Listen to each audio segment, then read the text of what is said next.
Target Turkey, Netanyahu సర్కార్ సంచలన నిర్ణయం.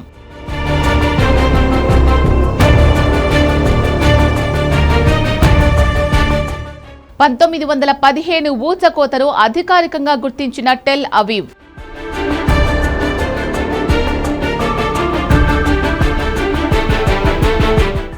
ఇజ్రాయెల్, టర్కీ మధ్య యుద్ధానికి రంగం సిద్ధమైందా?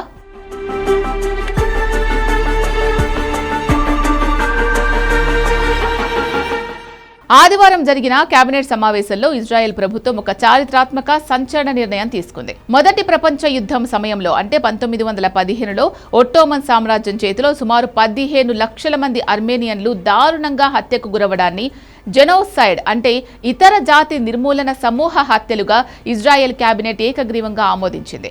గతంలో టర్కీతో ఉన్న దౌత్య వ్యూహాత్మక సంబంధాల దృష్ట్యా ఇజ్రాయెల్ ఈ విషయాన్ని అధికారికంగా ప్రస్తావించడానికి వెనుకాడేది. కానీ ప్రస్తుత ఉద్రిక్తతల నేపథ్యంలో టర్కీకి గట్టి కౌంటర్ ఇచ్చేందుకు ఈ నిర్ణయం తీసుకుంది.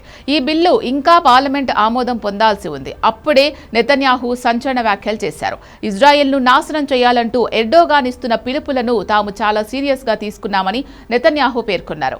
ఎవరైనా ఒక దేశాన్ని నిర్మూలిస్తామని చెప్తే దాన్ని తేలికగా తీసుకోకూడదని తమ చరిత్ర నేర్పిందని అన్నారు. సో ఇరాన్ తర్వాత నెతన్యాహు ఫోకస్ టర్కీపై పెట్టారన్నమాట.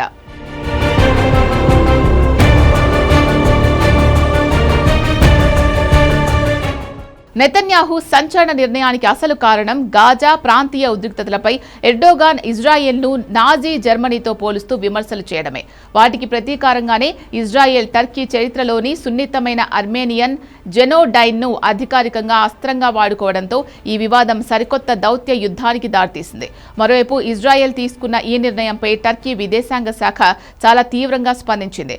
ఇజ్రాయెల్ తీసుకున్నది ఒక రాజకీయ నిర్ణయం అని కొట్టిపారేసింది.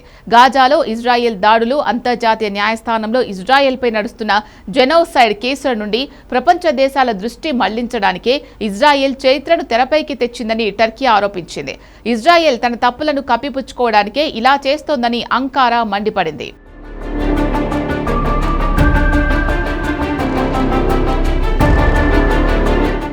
ఇజ్రాయెల్పై నరమేధం ఆరోపణలు చేస్తున్న టర్కీ చరిత్ర చూస్తే ప్రపంచంలోనే అతిపెద్ద క్రూరత్వానికి ఆ దేశం కేర్ ఆఫ్ అడ్రస్ గా కనిపిస్తుంది.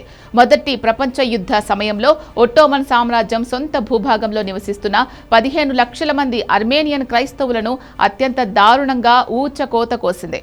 పురుషులను నిర్దాక్షిణ్యంగా చంపేసి మహిళలను, పిల్లలను సిరియన్ ఎడారి గుండా కనీసం నీరు, ఆహారం లేకుండా మైళ్ల దూరం నడిపించి చంపేశారు. నేటికి టర్కీ నాటి నరమేధాన్ని అంగీకరించదు. అవి కేవలం యుద్ధంలో జరిగిన సాధారణ మరణాలు మాత్రమే అని అబద్ధాలు వాదిస్తోంది. గతంలో ప్రాంతీయ స్థిరత్వం కోసం ఇజ్రాయెల్ ఈ విషయాన్ని అధికారికంగా గుర్తించలేదు. కానీ ఎర్డోగాన్ హద్దులు దాటడంతో ఇజ్రాయెల్ ప్రభుత్వం ఏకగ్రీవంగా అర్మేనియన్ నరమేధాన్ని అధికారికంగా గుర్తిస్తూ నిర్ణయం తీసుకుంది.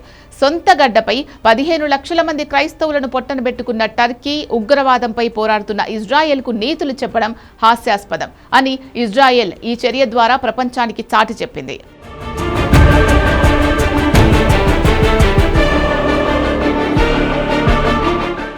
ఎవరైనా ఒక దేశాన్ని నిర్మూలిస్తామని చెప్తే దాన్ని తేలికగా తీసుకోకూడదని తమ చరిత్ర నేర్పిందని నెతన్యాహు ఊరికే చెప్పలేదు.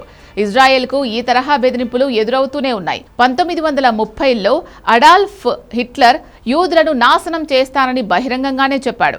అప్పట్లో ప్రపంచం దానిని ఒక రాజకీయ ప్రకటనగా భావించి లైట్ తీసుకుంది. ఫలితంగా 60 లక్షల మంది యూదులు గ్యాస్ ఛాంబర్లలో ప్రాణాలు కోల్పోయారు. ఆ చేదు అనుభవం తర్వాతే యూదులు తమకంటూ ఇజ్రాయెల్ దేశాన్ని నిర్మించుకున్నారు. అందుకే నేడు ఎర్డోగాన్ ఇజ్రాయెల్ నాశనం గురించి మాట్లాడుతుంటే ఇజ్రాయెల్ దాన్ని తేలికగా తీసుకోవడం లేదు.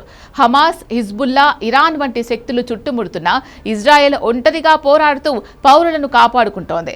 ఎర్డోగాన్ బెదిరింపులకు లొంగకుండా అమెరికా వంటి మిత్రదేశాల మద్దతుతో టర్కీ ద్వంద్వ విధానాలు ప్రపంచం ముందు ఉంచాలని ఇజ్రాయెల్ భావిస్తోంది. నిజానికి ఎర్డోగాన్ తీసుకున్న నిర్ణయాల వల్ల ఇజ్రాయెల్ కంటే టర్కీకే ఎక్కువ నష్టం వాటిల్లబోతోంది. టర్కీ ఇజ్రాయెల్తో వాణిజ్యాన్ని నిలిపివేసింది. కానీ టర్కీ ఆర్థిక వ్యవస్థ ఇప్పటికే ద్రవ్యోల్బణంతో కొట్టుమిట్టాడుతోంది.